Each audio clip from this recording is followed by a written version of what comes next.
கல்வராயன் மலை அடிவார பகுதிகளில் இரவு முழுவதும் நடந்த சாராய ரெய்டில் 8 பேரை போலீசார் கைது செய்து லாரி டியூபில் இருந்த 670 லிட்டர் சாராயத்தை அழித்தனர்.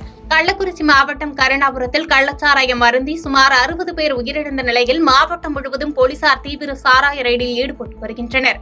அந்த வகையில் கச்சிராபாளையம் காவல் நிலையத்திற்குட்பட்ட பகுதிகளில் இன்ஸ்பெக்டர் நந்தகுமார் தலைமையில் சப் இன்ஸ்பெக்டர் ஏழுமலை கார்த்தி உள்ளிட்ட போலீசார் மல்லிகைப்பாடி, கரடிசித்தூர், அம்மாப்பேட்டை, எலியத்தூர், மட்டப்பாறை ஆகிய பகுதிகளில் தீவிர சாராய ரெய்டில் ஈடுபட்டனர்.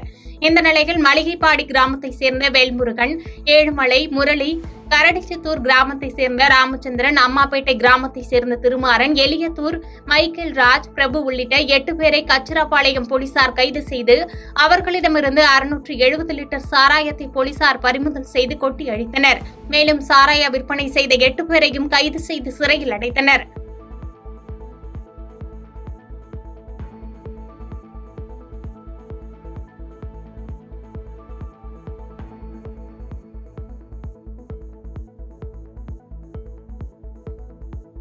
பாதகம் செய்பவரை கண்டால் நாம் பயங்கொள்ளலாகாது பாப்பா.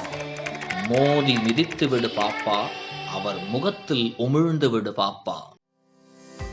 அண்மை செய்திகளை உடனுக்குடன் தெரிந்து கொள்ள இணைந்திருங்கள் இயம்நாடு தொலைக்காட்சியுடன்.